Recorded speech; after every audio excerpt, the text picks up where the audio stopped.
tous et à toutes, bien le bonjour. Merci de nous rejoindre dans votre émission matinale diffusée sur Guérit TV Monde et sur Guérit Radio. Vous êtes bel et bien dans le meilleur réveil pour le compte de ce mercredi 12 mars 2025. Tout de suite, la toute première rubrique avec Bérangère Boléon, la revue des titres, le bulletin d'information.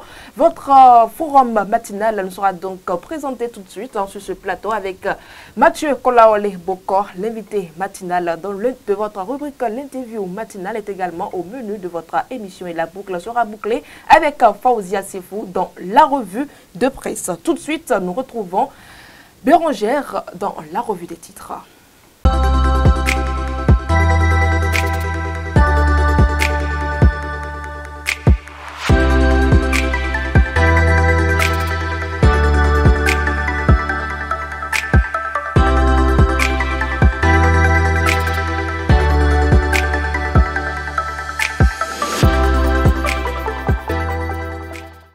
Merci de nous retrouver sur ce plateau. Nous sommes déjà en compagnie de Bérangère Boléon dans la toute première rubrique de cette émission, la revue des titres. Bérangère Boléon, bien le bonjour. Bonjour à vous Latifat, bonjour amis internautes de Guérit TV Monde.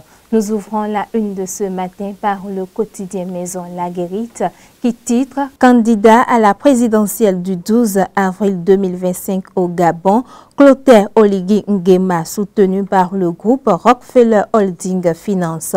Abdou Wassi Amoussou très engagé aux côtés du général président de la transition. À sa fausse manchette du RO, on lit 2026 et préservation des acquis de la gouvernance de la rupture.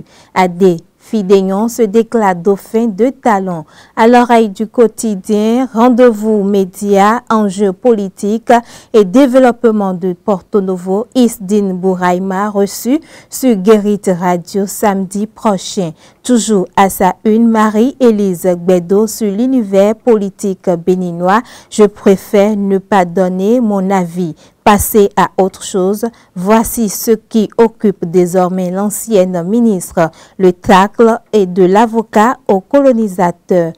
Autre quotidien à présent, le quotidien 109, première journée du procès d'Anivor, sulfureuse révélation des accusés Alofa et Amoussa.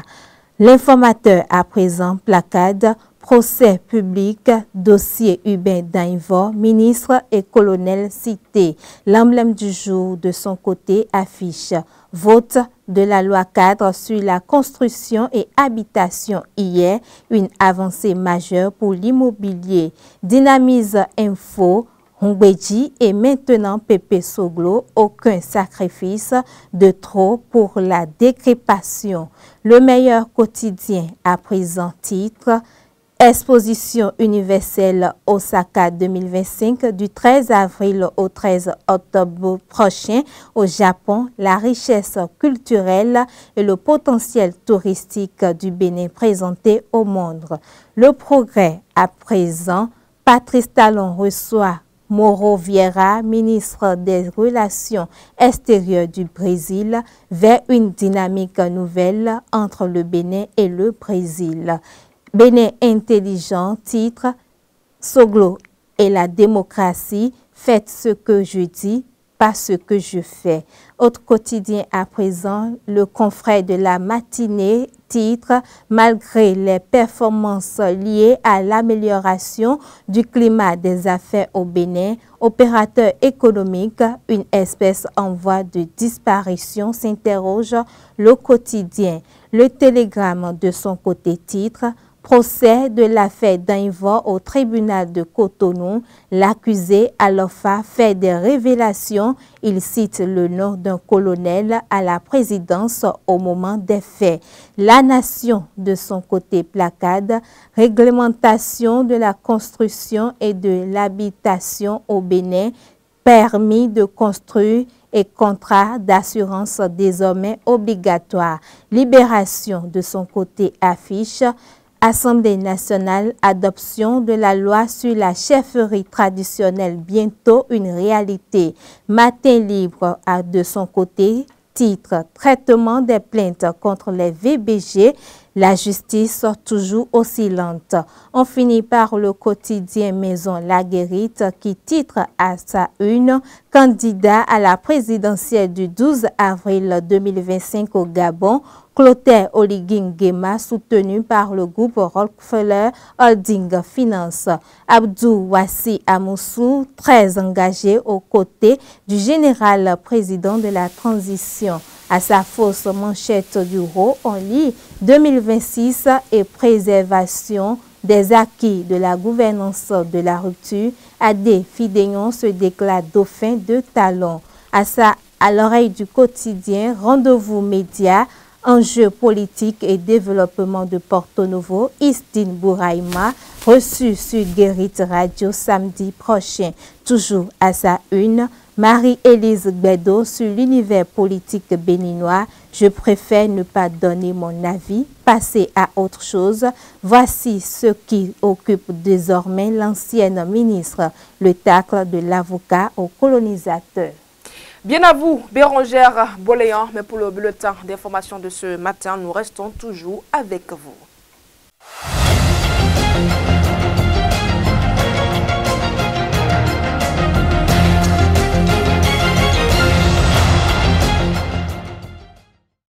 Mesdames, Messieurs, bienvenue dans ce bulletin d'information. La représentation nationale a adopté hier à l'unanimité sous la présidence de Louis Bernou-Vlavonou, président de l'Assemblée nationale, la loi cadre sur la construction et l'habitat, composée de 110 articles. Une fois en vigueur, cette nouvelle loi n'offre plus la possibilité de restaurer ou de mener des opérations d'extension dans un périmètre de 100 mètres à proximité d'un cimetière conformément aux dispositions, notamment l'article 5 de la loi adoptée. La solidarité, traditionnellement perçue comme un devoir mutuel d'aide, de soutien et de collaboration bienveillante entre les membres d'un groupe ou d'une communauté unie par un lien commun, contribue à la création d'un monde plus harmonieux. Toutefois, cette valeur, autrefois profondément ancrée dans les sociétés africaines, tend à disparaître progressivement. Les raisons de cette évolution ainsi que les avantages et l'importance de la solidarité sont abordés à travers les propos de Moribou Karimou, un sage.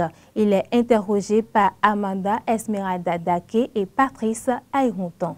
La solidarité, c'est la chose la plus aimée par Dieu, le Seigneur. C'est le sens normal même des choses. En principe, s'il y a solidarité dans un milieu, ça fait régner la paix. Donc nous devons apprendre à être solidaires les uns envers les autres. La solidarité, la part de la famille. Si déjà la famille, même entre elles, chacun forme sa petite famille et ne veut plus rester dans la grande famille. Alors que nos papas, nos aïeux n'avaient pas vécu comme ça. Ils étaient ensemble, solidaires. Entre eux, ils se complétaient. Et ça fait une puissance. Mais aujourd'hui, vous avez un peu de moyens, vous quittez le grand cercle et vous détachez. Quand vous vous détachez avec votre petite famille, je ne suis pas sûr que vos progénitures vont agir comme les anciens. C'est ça aussi la base. Et c'est ça qui fait que la solidarité agissante là ne se voit plus correctement. Nous sommes en train de perdre cette valeur. Et sans cette valeur, le monde n'aura pas sa valeur. Mon papa, il en fait autant que son âme repose en paix. Il en fait et il en a bénéficié avant de mourir. La scène s'est passée à Ouida, où 2 écoliers se battaient. L'autre a blessé son second avec son ardoise. Mon papa allait au service, mais il a vu la scène. Il a rapidement pris celui qui est blessé. Il l'a amené à la maison, l'a soigné d'abord. Et le petit se vengeait, il veut venger quand même. Il dit non. Mais pourquoi? J'étais déjà soigné. Il dit, et mon ardoise perdu, mon bic est perdu. Mon papa lui a acheté une ardoise et un bic et l'a ramené en classe. Vous savez que des années plus tard, ce petit-là est devenu magistrat. Mais mon papa ne le reconnaît plus. Mon papa ne le reconnaît pas. Mais il a reconnu mon papa à la barre. Il a d'abord renvoyé l'audience Et après, a convoqué mon papa et a dit, mais vous me connaissez, papa? Papa a dit non. Mais vous avez fait Ouida dans les années comme ça? Papa a dit oui. Mais le petit qui était blessé là, que vous avez amené à la main, c'était moi. Voilà. Donc, il faut toujours être solidaire. Ce que vous faites à l'autre, ce que vous faites de bien à votre prochain, à votre vis-à-vis, retournera vers vous. Souvent accusés à tort ou à raison d'être responsables de l'augmentation du nombre de trous dans les chambres à air, les vulgarisateurs se retrouvent au centre d'une polémique.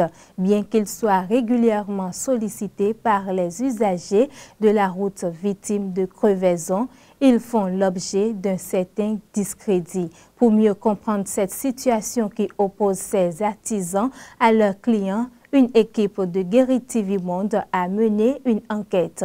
Suivez ce qu'il en est dans ce reportage signé Ansem Orisha et Modeste Adanzeto. C'est quelque chose qui se passe régulièrement chez les vulgarisateurs. Quand on amène des motos, quand tu n'as pas les yeux sur ça, et on peut te dire que c'est 2 trous qu'ils ont trouvé, 3 trous. C'est une accusation que subissent très souvent les vulcanisateurs. À tort ou à raison, ils sont accusés d'être responsables des multiples trous observés après une crevaison. Plusieurs usagers se déclarant victimes témoins en témoignent. Il est là depuis le matin, il n'a pas trouvé de client. Donc toi tu es arrivé, il peut te créer encore ce trou-là pour dire que, effectivement, que ça fait 2 trous. Parce que tu n'as pas vu. Pas marchant, tu gares la moto, tu pars, tu reviens, tu dis que bon, j'irai à côté revenir. À ton arrivée, on te dit qu'il y a 4 trous. Tu vas faire comment? Tu n'as pas vu. Donc c'est quelque chose qui se passe régulièrement. Moi, mais je n'ai pas été victime d'abord, mais il y a d'autres qui le disent. Il y a d'autres vulgarisateurs, quand tu amènes, ils vont dire c'est 2 trous. Il n'y a jamais un trou. Parce qu'il y a d'autres, c'est comme ça se passe. C'est pourquoi il n'est pas comme ça. De leur côté, les vulgarisateurs refutent ces accusations et tentent plutôt d'expliquer les raisons qui justifient les nombreux trous constatés après une crevaison de pneus. Il y a une personne qui va venir avec sa moto avec de l'air, mais au moins il peut y avoir 2 trous dans le pneu. Mais lui il va se dire qu'il est venu avec la moto avec l'air, donc il peut avoir 2 trous. Alors tu as pris une petite pointe, tu es en train de rouler, au fur et à mesure que tu roules, la pointe pèse la chambre à air. Mais quand le vulgarisateur va dire que c'est 2 trous, non, il a mis une pointe, il a mis quelque chose dans l'air, aiguille dans l'eau pour passer la chambre à air. Voilà les cas qui se posent sciemment. Moi j'ai vu même ça. Il y a des gens qui déposent la moto et disent je viens, tu contrôles, tu vois 2 trous. Ou bien des fois on voit jusqu'à 3 trous. Alors c'est une pointe qui est là, qui est en train de faire des petits câbles qui sont de percer la chambre à air. Mais lui, il ne va pas comprendre, il va penser sciemment que non, ma moto que j'ai amenée avec de l'air là, ça ne peut pas se passer comme ça. Moi je vois que c'est une fausse accusation parce que la chambre à air, si c'est dans le pneu et c'est percé, des fois tu peux trouver un trou. Des fois il a les câbles dedans. Aussitôt tu roules, c'est comme ça que les câbles là, la chambre à air tourne, le pneu tourne et ça perce la chambre à air. De telle manière qu'il a les dos, ça va percer et il sera en train de mettre de l'air dedans. C'est comme ça que donc, ça continue pas à percer. Pour éviter ces situations qui sont parfois source de conflits entre les deux parties, les vulcanisateurs recommandent certaines mesures. Il faut d'abord être tempérant. Sinon, si tu n'as pas la température, tu vas t'enflammer, vous allez vous chamailler. Il faut arriver à expliquer au client que d'abord, il faut trouver la panne qui a causé la crevaison. C'est quand tu n'arrives pas à trouver la panne, tu ne peux pas te justifier. Mais si tu trouves la panne, ça veut dire que tu peux te justifier pour lui dire tel câble là ou bien telle pointe, c'est lui qui a crevé ta chambre à air. Avec la température, on peut tout gérer. Surtout quand tu vois que tu es accusé innocemment, tu t'enflammes en même temps, mais ce n'est pas une bonne chose. Le vulgarisateur n'est pas un mécanicien pour dire qu'il va chercher la panne. Le vulgarisateur, si il a trop duré sur la moto, ça ne devrait pas 15 minutes ou bien 20 minutes pour coller ta moto. Vaut mieux d'attendre en même temps pour regarder combien de trous ça fait. Si ça fait beaucoup de trous, vaut mieux de changer la chambre à air. Ou bien, devant toi, il va contrôler, il va voir si c'est percé. Si ce n'est pas percé, tu vas voir. Si la chambre à air a payé 3 trous, donc vaut mieux d'aller payer une autre chambre à air. Si c'est trop, c'est 2000 avec le travail. Vaut mieux d'aller payer chambre à air neuve. Ils invitent également les usagers à faire preuve de patience et rassurent que des efforts de sensibilisation sont déployés pour améliorer la collaboration. Chaque acteur est ainsi appelé à jouer son rôle pour le bien-être de tous. Mesdames, Messieurs, c'est tout pour ce bulletin d'information. Merci à vous, Bérangère Boléan. Mesdames et messieurs, nous poursuivons votre émission tout de suite avec le forum matinal.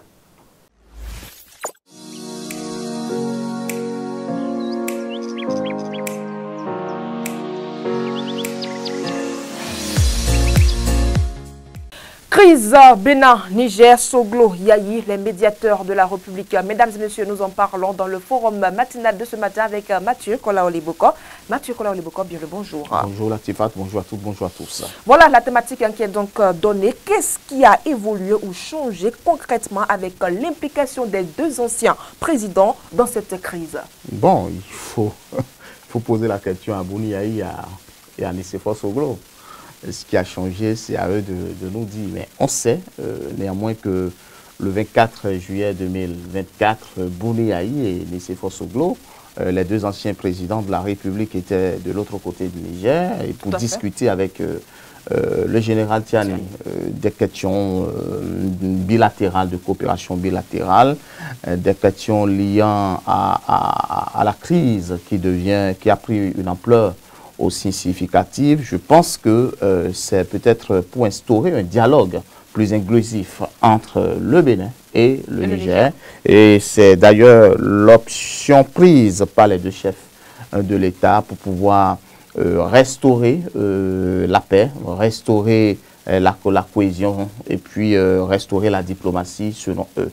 Moi, je pense que depuis le 23 juillet, depuis juillet 2023, plus précisément le 26, où le coup d'État a été instauré par le clan général Tiani, enlevant Bazoum du pouvoir. Vous vous rappelez la CEDEAO qui a dénoncé à plusieurs reprises et condamné le coup d'État justement du Niger, tout en demandant qu'on rétablisse Bazoum dans ses fonctions, puisqu'il a été, selon la CEDEAO, élu démocratiquement. Donc, le Bénin, qui s'est allié aux décisions de la CEDEAO, a été mal vu, ou mal incompris, ou incompris par le Niger, qui décidément a pris position aussi, puisque le Niger estime que nous soutenons les décisions de la CEDEAO sans comprendre peut-être le fond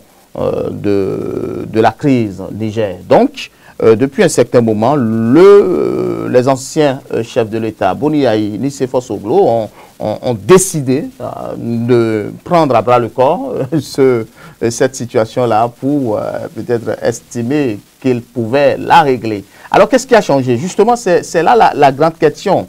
Ce qui a changé depuis le 24 juillet 2024, depuis le 24 juillet 2024, c'est que, bon, on pourrait dire après la visite de ces deux chefs d'État revenant au Bénin qui sont partis faire un point fidèle au président de la République, on pourrait dire que plus ou moins on a constaté que le pipeline Bénin-Niger a commencé par fonctionner. Est-ce que, justement, c'est l'œuvre des anciens présidents? Je ne saurais le dire. Mais je sais que après le passage des deux anciens présidents, même si la relation n'a pas été totalement restaurée, je pense qu'il y a des avancées notables qu'on peut noter. Mais je pense que la frontière reste toujours fermée, la relation reste toujours détériorée, la situation reste toujours pendante, la crise profonde entre le Bénin et le Niger. Mais si on voit déjà dans l'ensemble tout ce qui se passe aujourd'hui, Latifat Korenou, j'estime personnellement que les lignes n'ont pas du tout bougé. Je pense que les anciens présidents, personnellement, je peux me tromper, ne m'ont pas convaincu. Mathieu Kolaoliboko, on est aussi en droit de se demander ce qui suit. Que sont devenues les conclusions de la première visite? Justement, c'est là. C'est là tout. Il n'y a rien de drôle. C'est une question. Oui, bon, votre question, parfois, il faut être prudent pour pouvoir la répondre. Mais je pense que c'est là toute la problématique. Que sont devenues les conclusions de la première visite? Je pense que soit Bouni Yayi, soit Nicéphore Soglo, les deux sont mieux placés pour pouvoir nous répondre. Et je pense parce que, et je pourrais peut-être encore me tromper, mais je pense que je ne me trompe pas. Évidemment, c'est par rapport à la première conclusion de cette visite-là que Tiani aurait rappelé Nicéphore Soglo et Bouni Yayi. Donc, on attend de voir ce qui va assortir de cette deuxième rencontre et nous allons poser la question au président Nicéphore Soglo qui est visiblement le porte-parole de ces deux médiateur là. Donc, je pense qu'on va lui poser la question, mais que sont devenus, personnellement, ça relie à la première question, c'est que qu'est-ce qui a concrètement changé? Je pense que ce qu'est devenu la conclusion, rien. La deuxième visite qui est annoncée, est-ce que ça a vraiment lieu d'être? Bon, on espère, parce que tant qu'on vit, il faut avoir de l'espoir. Il y a de l'espoir. On va voir si Boni Yayi et Nicéphore Soglo vont vraiment être les facilitateurs du Bénin, les hommes de la situation, comme on le dit. Qu'est-ce qu'ils veulent changer concrètement concernant cette crise?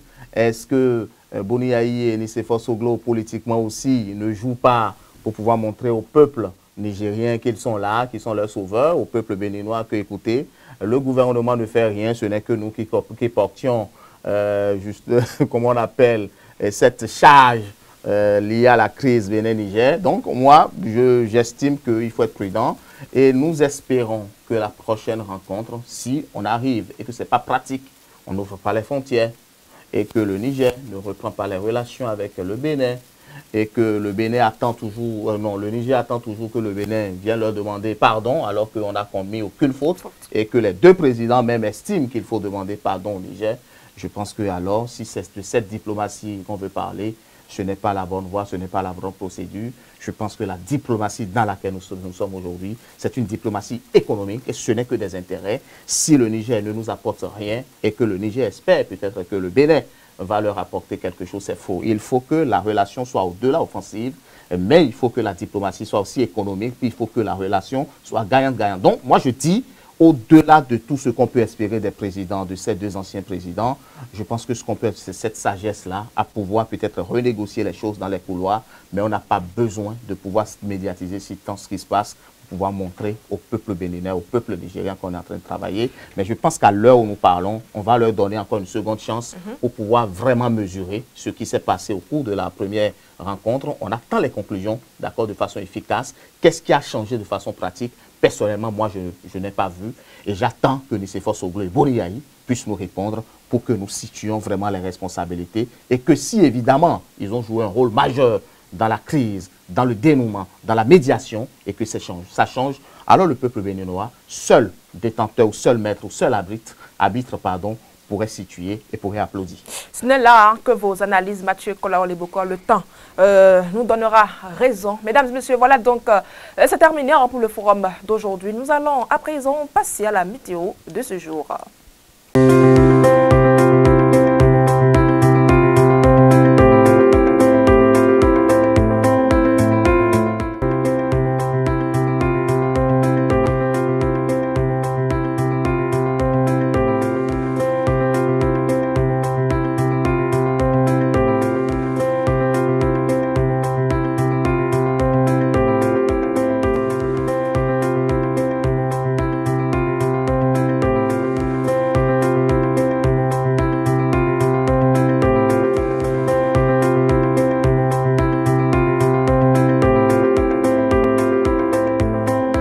Mesdames et messieurs, nous allons à présent marquer une courte pause publicitaire et tout juste après, on se retrouve dans la prochaine rubrique, l'interview matinale.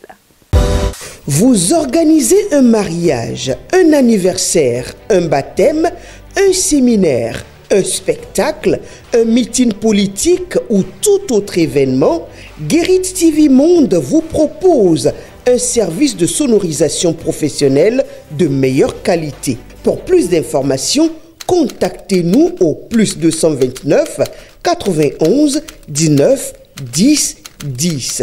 Guérit TV Monde, le leader des Web TV.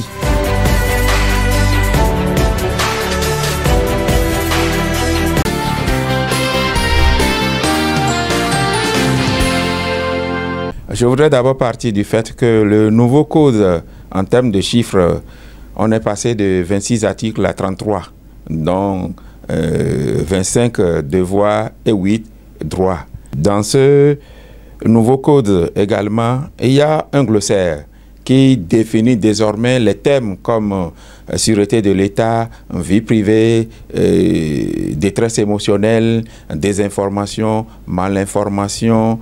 On a défini tout ça là, si bien que l'acteur des médias, le journaliste, aujourd'hui qui veut produire une émission ou produire un article n'a plus trop de soucis à se faire lorsqu'il a le code à portée de main. Et il va savoir quel domaine il veut aborder. Et cette petite définition, mais qui posait de sérieux problèmes, ne vont plus lui constituer d'handicap de barrage. En termes d'innovation, nous pouvons également dire que le nouveau code a mis un accent particulier sur la gravité de la désinformation, de la mésinformation, de la malinformation, comme je le disais tout à l'heure. Dans le nouveau code, nous avons une partie qui est consacrée aux directives, qui sont en quelque sorte des recommandations que l'ODEM a eu à faire à l'endroit des politiques, des acteurs de la société civile et des acteurs des médias eux-mêmes.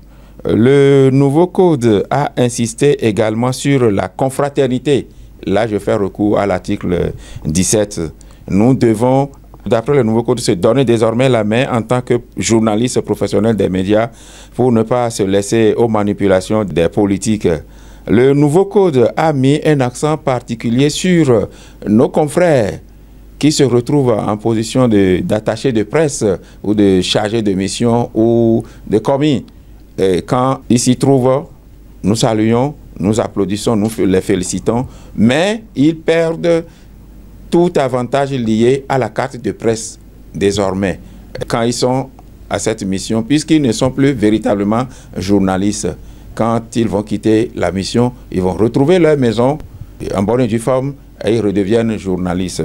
Le nouveau code a mis le doigt sur un sujet spécial qui a fait de débats houleux, à savoir la question des perdièmes.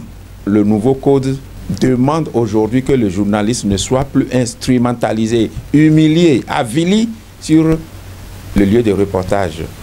Vous vous souvenez, vous finissez votre reportage, vous devez rejoindre votre rédaction. Vous passez plus de temps à attendre cet argent. L'information roule aujourd'hui à une vitesse qui dépasse même celle de la lumière. Au moment où vous vous attendez, vous vivez cette humiliation. Le peuple attend d'être informé et bien informé. Aujourd'hui, le nouveau code dit non à cette humiliation. Qu'il trouve les voies et moyens pour s'acheter, puisque c'est quand même un service, le service des organes de presse. S'ils ne veulent pas passer par ce moyen, qu'ils écrivent des communiqués de presse que nous allons traiter au sein des rédactions. Mais quand ils veulent un positionnement qui va les mettre en vue, qui va faire que les projecteurs seront braqués sur eux, mais il faut qu'ils payent le service. Donc, il n'est plus question d'humilier le journaliste sur le terrain, mais il est plutôt question de s'organiser en sorte que le service demandé aux organes de presse soit reconnu à sa juste valeur et que le journaliste soit également honoré sur son lieu de reportage. Également sur le lieu de reportage, le nouveau code a prévu des dispositions qui protègent davantage le journaliste. Vous vous souvenez, dans le passé, c'était loisible de voir, surtout à l'occasion des événements à caractère international, nous avons souvent des maillards avec les amis qui assurent notre sécurité. Ils sont là pour assurer notre sécurité et non pour nous déstabiliser sur les lieux de reportage. On va trouver la courtoisie nécessaire pour le lui dire et dégager. C'est vrai que sur le terrain, eux aussi sont tenus par l'obligation de résultat, mais il faut désormais humaniser les relations, il faut humaniser les actes pour que les journalistes et agents de sécurité puissent mieux se sentir, puisque nous faisons la même chose. Travailler pour le même pays, pour le bien vivre ensemble, le bien-être social de tout le peuple. C'est déjà la toute dernière rubrique de cette émission. Je vous invite à présent à retrouver Fauzia Sefo dans la revue de presse.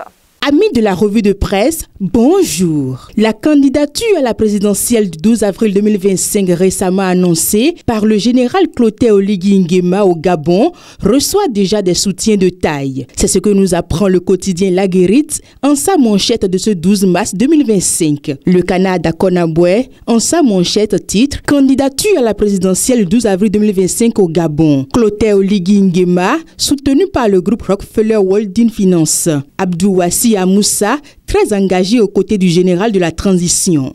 Dans sa plume, Anselme Orisha nous dit qu'au Gabon, 4 candidats ont été officiellement retenus pour briguer la magistrature suprême dans le cadre de l'élection présidentielle du 12 avril 2025. Parmi eux, Brice Clotaire Oligui Nguema, président de la transition. Déjà des ralliements et soutiens en attendant l'ouverture de la campagne. C'est le cas de Abdouassi Amoussa, un entrepreneur influent à la tête du groupe Rockefeller Holding Finance. Nous restons toujours avec le quotidien La Guérite pour parler cette fois-ci de l'ouverture du procès de l'affaire Hubert Dainvor. Selon le journal, le procès tant attendu de l'affaire Hubert Dainvor s'est enfin ouvert ce mardi 11 mars 2025 devant le tribunal de première instance de Cotonou après plusieurs années de report. Ce dossier marqué par de nombreuses zones d'ombre met en cause Kodio Kossi Alofa et Donatien Amoussou, poursuivis respectivement pour assassinat et complicité d'assassinat du fonctionnaire Pierre Hubert Dainvor, disparu en 2010. Cette actualité a retenu l'attention de plusieurs parutions. Libération, Télégramme, Le Progrès, 109, Dynamisme Info, grâce à son dynamisme, nous a révélé les propos troublants du principal accusé dans cette affaire. Et au journal de se demander quelle garantie de crédibilité pour les nouvelles dépositions de l'accusé Kodio Alofa. Point d'interrogation. Je le cite, on m'a demandé de dire que c'est moi. De ce que j'aurais appris, Hubert Dainvor avait des renseignements qui ne mettaient pas bien le chef de l'État de l'époque. On m'a juste demandé de dire que c'est moi qui ai éliminé Hubert Pierre Dainvor. Fin de citation. Un changement de ton en attendant l'issue du procès pour la manifestation de la vérité qui laisse beaucoup sur le fin, notamment à la crédibilité à accorder aux propos de l'accusé Kodio Alofa, conclut le journal. Au regard de tout ceci, l'informateur nous informe que dans le cadre de ce procès, des ministres et colonels sont cités et à Matin Libre de déduire tout simplement que nous sommes entre suspicion et révélation. Dans un autre registre, intéressons-nous à la démarche de l'opposition dans le cadre des élections générales de 2026. Le Progrès titre « La Sénat et l'opposition discutent des enjeux de transparence et d'organisation ». La même information est reprise par La Nation et l'emblème du jour qui titre « Échange entre la Sénat et l'opposition vers une élection apaisée en 2026 » et pour finir, parlons culture. Pour le quotidien Le Meilleur, on apprend Exposition universelle Osaka 2025 du 13 avril au 13 octobre prochain au Japon. La richesse culturelle et le potentiel touristique du Bénin présenté au monde. Le Progrès, quant à lui, nous confirme que c'est à travers un point de presse que le ministre Jean-Michel Abimbola a rassuré l'opinion publique de la participation du Bénin à l'exposition universelle de Osaka 2025. Fin de cette revue de presse. Merci pour votre aimable attention. À bientôt. C'est terminé pour aujourd'hui. Mesdames et messieurs, merci d'avoir été en notre compagnie. Excellente journée. Nous vous souhaitons. On se retrouve demain dans un autre numéro de votre émission. Surtout, portez-vous bien.